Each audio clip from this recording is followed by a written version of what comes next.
This is one of Greg's new skits. Greg Sonnenfeld has put together a take on the Spanish novella, like those soap operas on Univision. Telenovela. Maria!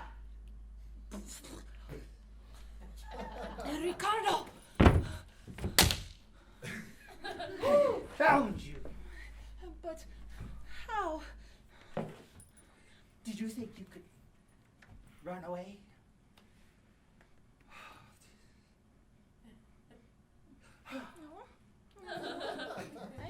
Did you think that you could love me, crush me, and then leave me, then go start off another life without me? No, Ricardo. Oh, no, I know you could never forget me. Then why? Why, Maria? Oh, you know I only love you, mi amor. Only you, Ricardo. Don't coy with me. I know about your other lovers. How could you? Oh, no, I would never. How many, Maria? How many? How many did you sleep with?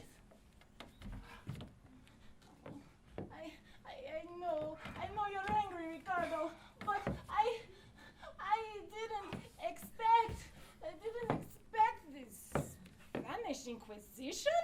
No one expects the Spanish Inquisition!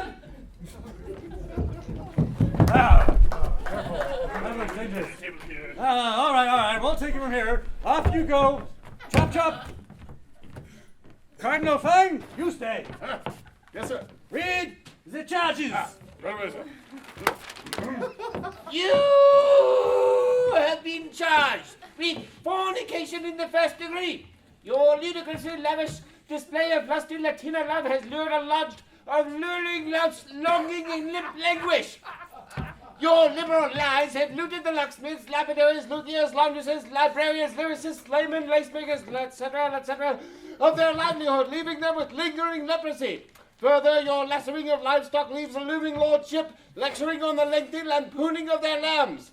Such lowly lewd liaisons libel our illustrious lord, leaving lamented litigation the lone lithogogue against your lecherous lobster pot. Thus, the legitimate lord of the land legislates the leeching of your liberated, loose, lubricated loins as they luster in league with Lucifer, having laid with Legion, levied with Leviathan, lagooned with Locust, lashed with the Leprechaun, lathered with La Llorona, lipped with Liberace, locked with the Lycanthrope, lotused with the Lorax, labiated with the Lizard Lord, it goes on and on like this. Meandered with Mephistopheles, jerked the Jabberwocky, goinked with the Babadook, whored with hellacious hellions. Some of these are actually quite good. Did you come up with these yourself? Awfully, sir, I had the opportunity to... Yes, all by myself. Thank you. Now, the charges, chop, chop. Right, here it is. With the following people, you have been charged with fornication. Fornication. The list is also quite long. Benedict de Spinoza, Pope John Paul II, Marquis de Sade, Donald Trump, Cardinal Fang. It's a different kind of Fang, really. Anyway, I'm sure we all get the point, right? All right. Oh me. You have been charged, lady. How do you plead? Like this? Oh, please. I am but a poor fair senorita who has lost her way. Please help me, your graciousness. A strong man like you could take me in your arms and show me your ways.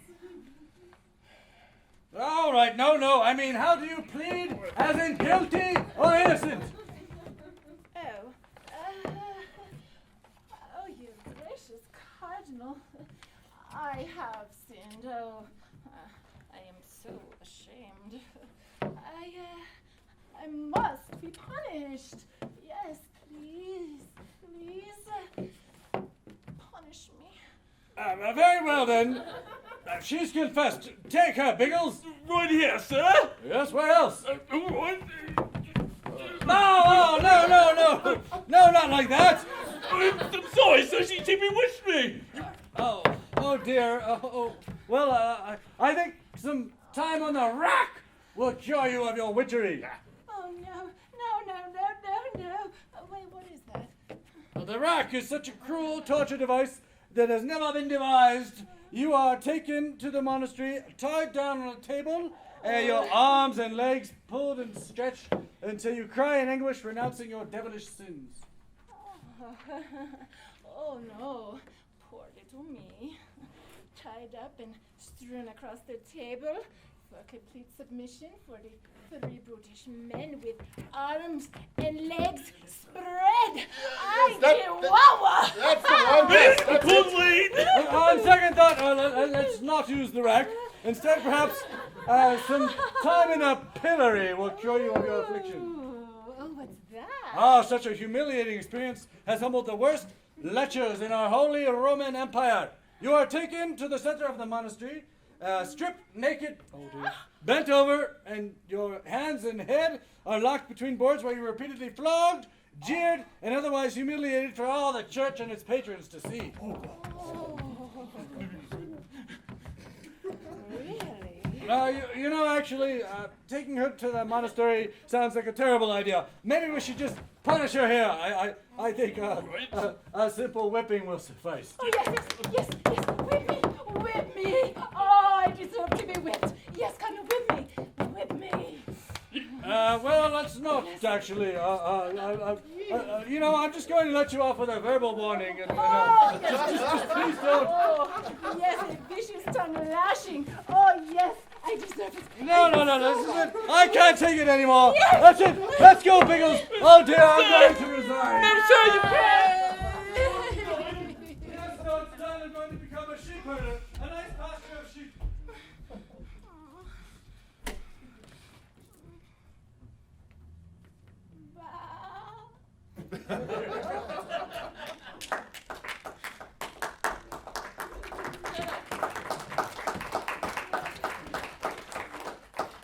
This being a New Mexico show, might as well tell a New Mexico native tale, because Indians always have to get their part of the share.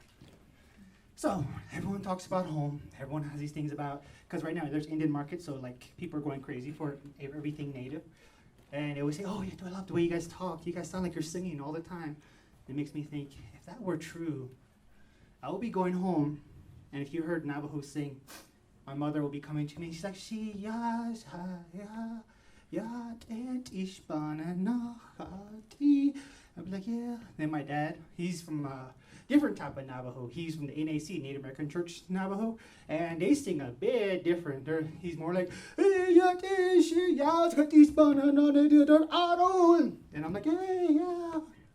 And then there's always the in-law, Apache. And if you heard Apache sing, it's like really aggressive. And so he comes in, he wants to add his 2 cents of saying hello. He's like, and then there's like a random bird in the background. So he's like, and going through all that in my head, I will probably come back with hey-yo. I learned that from Lou Diamond Phillips watching Young Guns 2. Recommend it.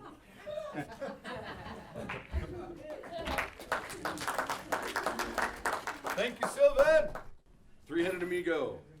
We're going to swap out some of the heads this time. Lexi, you ready? Yeah. Jules, Sonnenfeld. Hey, you guys look familiar.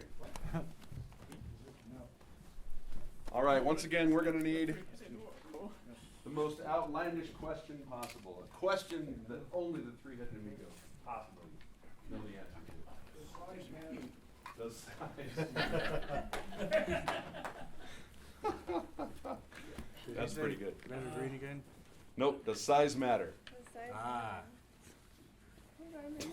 Oh, size matters. You can't find your head. All right, 3-headed amigo. The question is, does size matter? Size clearly matters, because if it didn't matter, then everybody would be the same size. And that's why it's important to control what size you are. I always ask my friend Diego, because he knows what's up. You know, size is important, right, Diego? He goes, yeah. You know, you gotta see where the size is. Sometimes it's big, sometimes it's small, sometimes it's in between. And sometimes it's itty bitty, and then you laugh at that. But you know, like, some people say size doesn't matter. They go off on these long tangents, like, hey, three-headed amigo, like, don't worry. About nothing, because I am very large, and therefore I know size doesn't matter. That's what those kinds of people would say. And then the small people would say size doesn't matter. You just don't talk to them, because you only want to talk to the people with the big size. The very big size, and sometimes there's extra large, which is actually the best size of all. Because, like, you know, when something's extra large, it's, like, really filling, eh? You know, like burritos. Like, do you like a small burrito or a big burrito? I say, I want it big, the big burrito, like, full of, like, sour cream and guacamole. Because Americans and Mexicans crave larger. That is how they are with food and with their preference in the bedroom. They crave larger, more filling, lots of cheese. That's why the three-headed amigo offers some fantastic pills. If you want to have the extra large size, you just give us a call. We have this great program, 5 pills a day. Whew, extra, extra large. That's right, because in the bedroom when you're the three-headed amigo, you want it big. You're just a big king-size bed because you're so big, right? And as long as you take either the red or the green, size clearly doesn't matter. Yes. Man, there was all kinds of innuendo. Anyone else have an innuendo-laden question for the three-headed amigo? Keep it clean, man. Keep it clean like those guys. Oh, Christine. too soon? No, I don't have You must. You must have a question. But I can't pay the question. All right, All right, thank you. yes. You done? We must suck. We said it all, I guess. All right. Well, thank God it's time once again for music. Starring Greg Turner.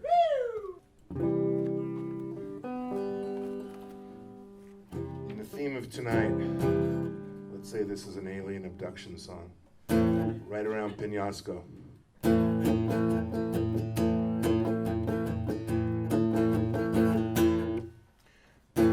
walk this path alone in this world, looking at the people that pass by.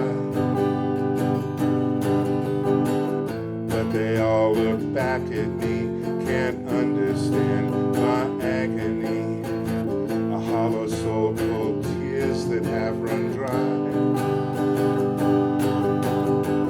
Life seems so empty, and this world so dark and cold. I'm so far from home, I'm so far away.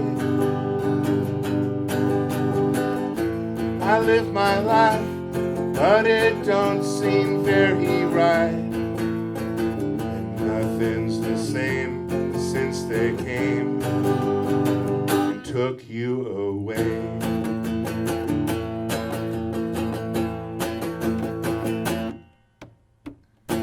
Drove down this road, not knowing where it goes, just seeking shelter from the rain.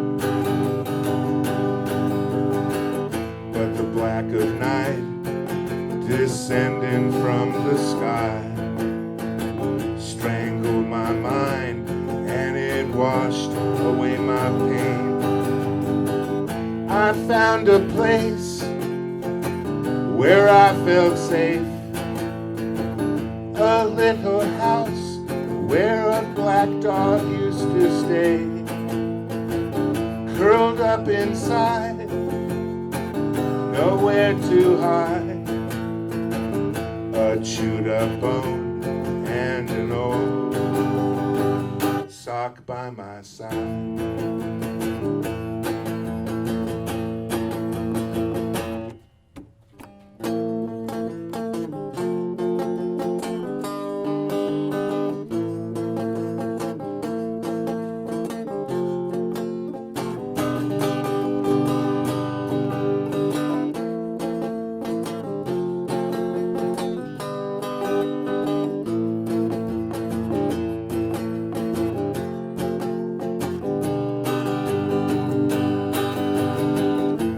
here to stay, and they've taken you away to a place that's cold and dark. That's where you must remain. You'll never leave, and they'll never let you know. But deep inside your mind may be the last place you can go. They took you away. They took you away. Took you away. They took you away. They took you away.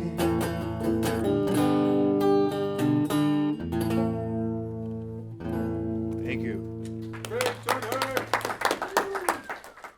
Not Monty Python. It's got a New Mexico tweet in this particular rendition of the Piranha Brothers. They can see us. Good evening.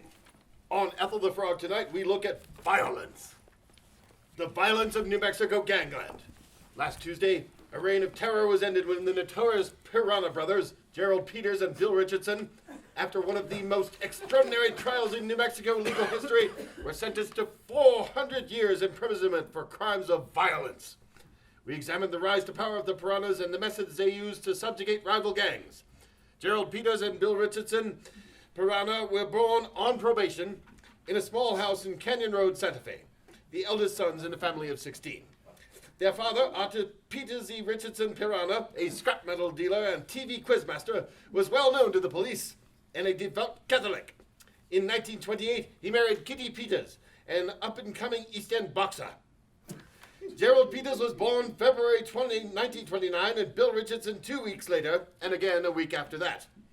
Someone who remembers them well was their next-door neighbor, Miss April Simnel. Oh, yes. Canyon Road. Typical East End street. People were in and out of each other's homes, with each other's property, all day. They were a cheery lot. Was it a terribly violent era? No, yes, cheery and violent.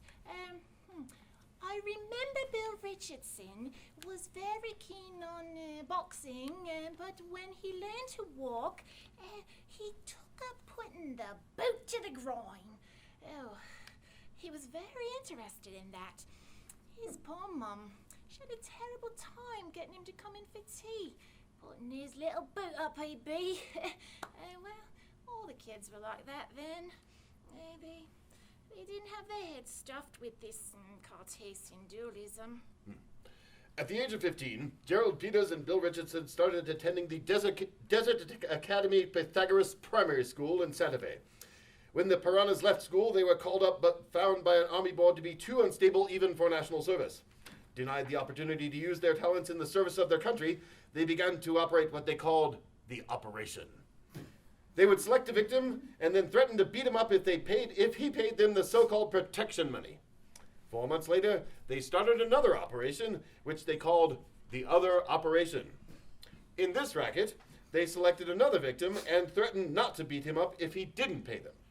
1 month later, they hit upon the other operation. In this, the victim was threatened that if he didn't pay them, they would beat him up. This, for the Piranha Brothers, was the turning point. One small-time operator who fell foul of Bill Richardson Piranha was Vince Snetterton Lewis. Well, one day I was home threatening the kids when I looks out through a hole in my wall and I see this tank pull up. And out comes one of Richardson's boys. And so he comes in nice and friendly and he says that Richardson wants to have a word with me. So he straps me up with the chains to the back of the tank and straggles me over to Richardson's house. And Richardson's there in a conversation pit with Gerald Peters and Sarah and Sons, also known as the Baby Crusher. And 2 film producers and a man they call Javier Gonzalez Scar, who just sat there and been doing nothing but eating the heads off of whippets And Richardson says to me, I hear you've been a naughty boy, Clement. And he splits me nostrils, cuts down my legs, pulls my liver out. And I tell him my name's not Clement. And then he loses his temper and he nails me head to the floor. He nailed your head to the floor? At first, yeah. Well, another man who had his head nailed to the floor was Stig O'Tracy. No, never. Bill Richardson, he was a smashing bloke. He used to give boys' mother flowers and all that. He was like a brother to me. Well, but the police have a film of Richardson actually nailing your head to the floor. Oh, yeah, he did that. Why? Well, he had to, didn't he? You know, I mean, there was nothing else he can do. To be fair, I transgressed the unwritten law. Well, what had you done? Well, you didn't tell me that, but he did give me his word that was the case, and that was good enough for me, for old Billy Boy. But he didn't want to nail my head to the floor. Oh, I'd insist. Oh, I said, nail my head to the floor, you know. He'd do anything for you, that Richardson would. Absolutely. And you don't bear him a grudge? Oh, no, Richie. He was a darling. No, I understand. He also nailed your wife's head to a coffee table. Is that true? No. All right, it's true. He was tough but fair. Oh, okay. Back to Vince. After he nailed your head to the floor, did you ever see him again? Yeah. After that, I used to go to his flat every Sunday, lunchtime, to apologize. And we'd shake hands, and then he'd nail my head to the floor. Every Sunday? Yeah, but he was very reasonable. One Sunday, when my parents were coming over for tea, I asked him if he could please, if he very much not nail my head to the floor. He agreed and just screwed my pelvis to a kickstand. Clearly, Richardson inspired tremendous fear among his business associates. But what was he really like? I walked out with Bill Richardson on many occasions, and I found him to be a very charming and erudite companion. He was wont to introduce one to eminent celebrities and celebrated American singers, members of the aristocracy, and other gang leaders. Oh, interesting. How had he met them? Through his work for charities, yeah, he had a warm interest in boys' clubs and in sailors' homes, film unions, Indian casinos, and especially the auditions for the Zobra Glooms and the Kiwanis Club. Was there anything unusual about him?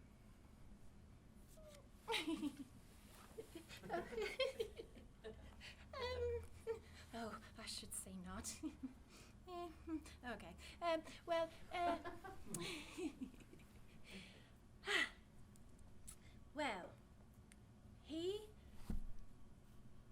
Except that Richardson was convinced that he was being watched by a giant hedgehog that he referred to as Spiny Susanna. Oh. How big was Susanna supposed to be? Normally, Spiny Susanna is about 12 feet from snout to tail.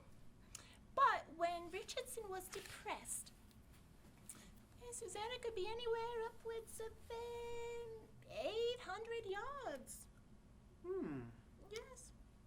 And when Susanna was about, Richardson would he'd go very quiet, and he'd get all wobbly, and his nostrils would flare, and his teeth would move, and he'd get very violent and claim that he laid George R.R. Martin.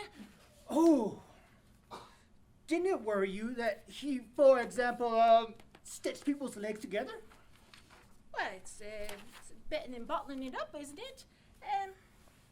He was a gentleman, Richardson, and what's more, he knew how to treat a female impersonator.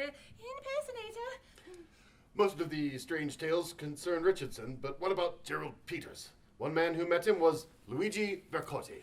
I've been running a successful escort agency, high class. No, really high class girls. We didn't have any of that. That was right out.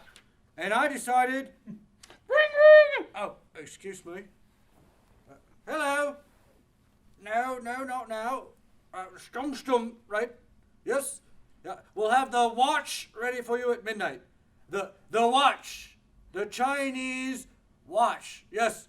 Righto. Bye-bye, mother.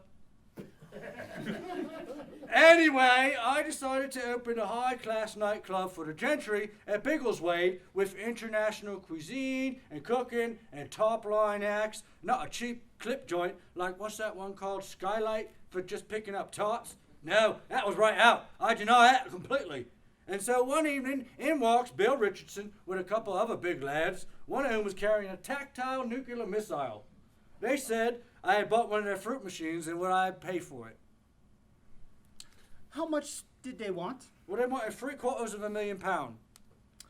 Why didn't you call the police? Well, I noticed a lad with the thermonuclear device was the chief constable for the area.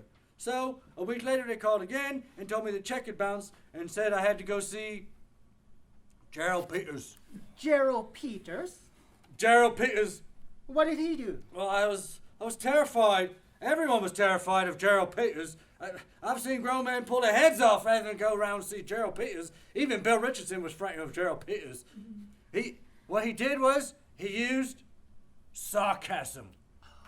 He knew all the tricks: dramatic irony, metaphor, pathos, puns, parody, and even raising the rent.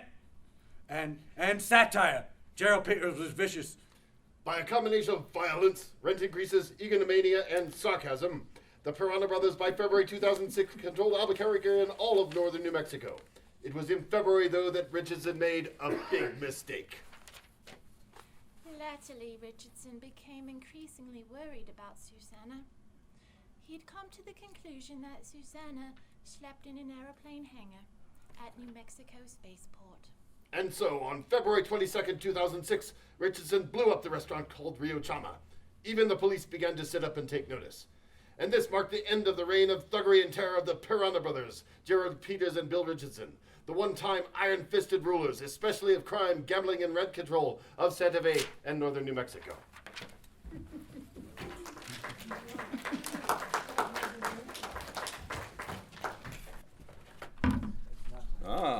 But now we have some cool stuff.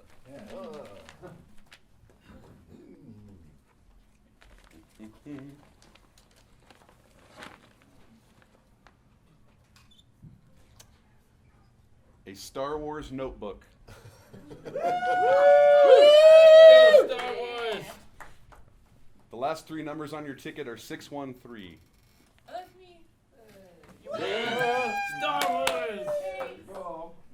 Julesworks Strikes Back. And now, this better not be another Star Wars notebook. Grand prize. This is a Teenage Mutant Ninja Turtles notebook. Oh. 607.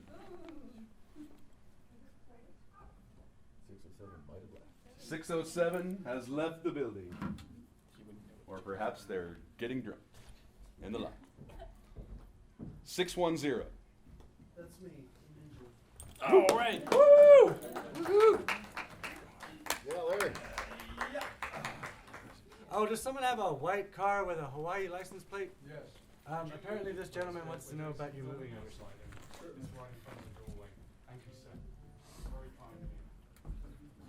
I got some new stuff. Huh? I got more prizes. It's What? pronounced Hawaii. Ah, see. And here we have a fabulous Greg Turner CD for 604. Oh. Is that the one guy who left? 604. It's the other guy who left. Is No, it? it's Jeff. Woo! Here you go. What's this? A prize. What is it? A prize. I felt bad there's none of prizes. We're ripping people off. Shouldn't we give them away as a pair? You have a nice pair. No, because then there's less prizes. Where did you learn math?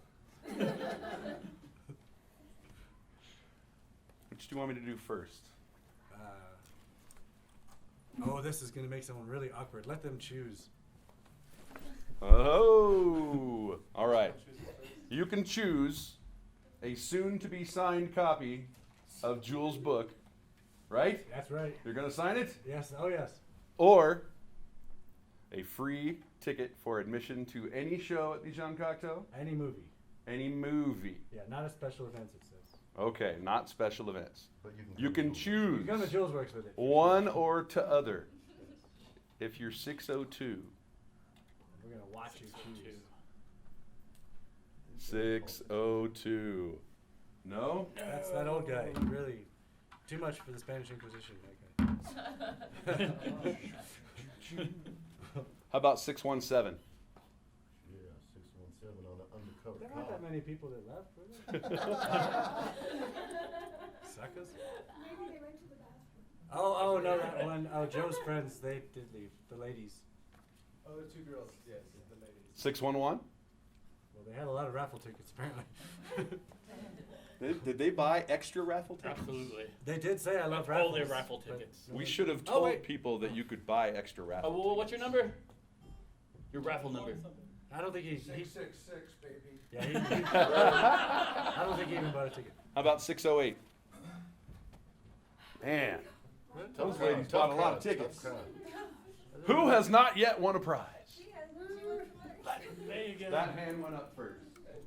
Oh, Christine. You want the free movie? There you Ah, go. we saw that. All right, and there was a hand Christine, over here that went up Christine, second. Christine. Oh, sorry, Christine. Oh, wow. Jules will sign that for you. Last prize is one more. And your hand was up third, young lady. All right. All right. Everyone's a winner at Julesworks. Oh, there's Julesworks is a another. closing song, yes. It's the big finale. Woo! Stage. Once again, Joe S. Laureatina. Thank you very much. First, we have a little champagne. Let me give you an introduction. It's for our Theater of Death that Lori and I are part of.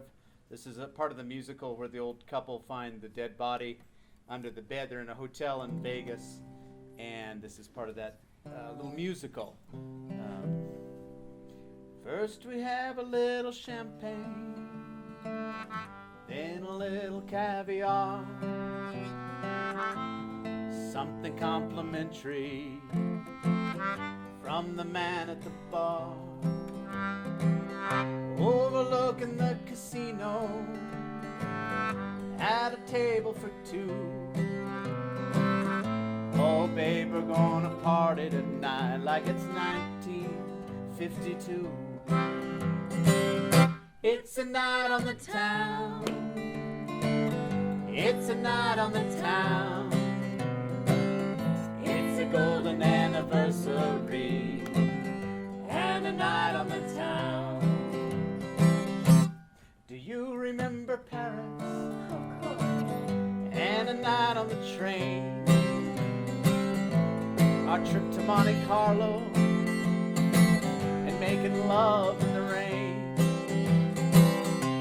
And then came the children and all their funny little ways. Oh, we're gonna play slot machines till dawn tonight and kick around stories from our glory days. It's a night on the town, it's a night on the